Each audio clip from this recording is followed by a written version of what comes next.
if someday you should see Thomas the Tank Engine puffing happily along the line, he may be on his way to a village nestled deep in the heart of the island of Sodor. One December morning, Thomas whistled to all his friends. "It's nearly Christmas, and I'll bring you lots of letters and presents," he said. But a week later, a snowstorm was coming.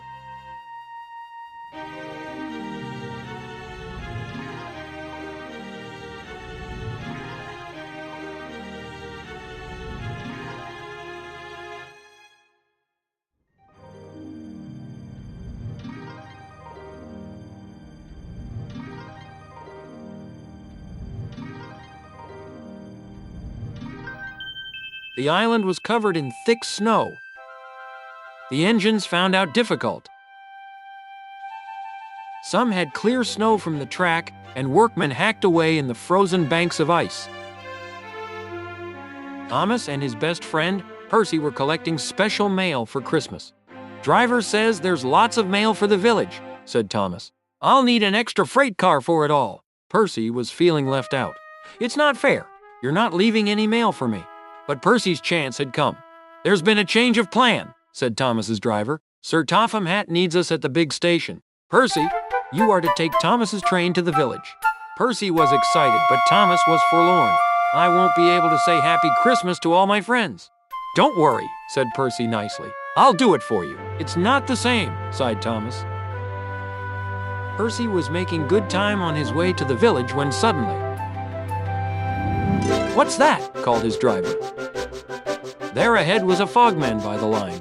He was holding a red light. "The village is cut off by snow," he shouted. "We need snowplows, workmen, and a helicopter. Leave your freight cars in the siding and go back quickly." Percy was soon steaming to Harold's airfield. "Peep! Peep!" called Percy. "Wake up, lazy's wings. The mountain villagers need your help. They're stranded." "Whizzo!" called Harold. "I like an emergency to keep me warm," and he buzzed away.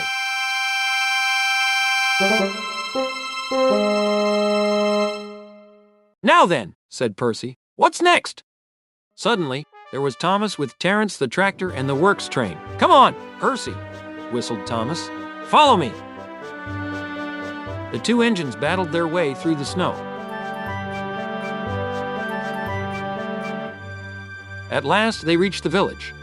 Harold was already there, busy dropping food to people and animals. Terence quickly got to work. "Lovely stuff," he said as pushed the snow aside.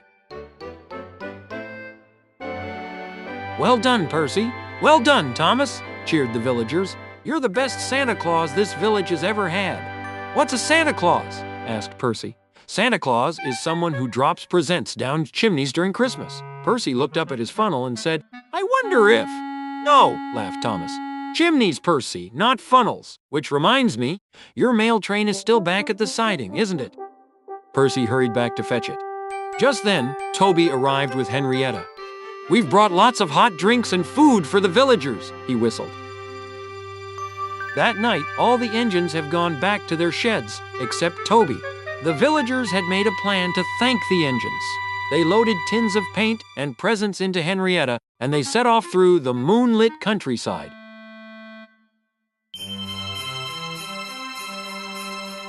All the engines were fast asleep in the sheds, as Toby ran silently in the yard.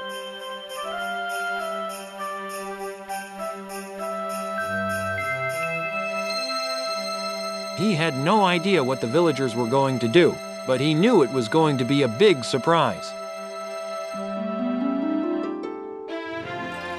When the engines woke up the next morning, they could not believe their eyes. The sheds had been repainted and decorated. Presents lay everywhere.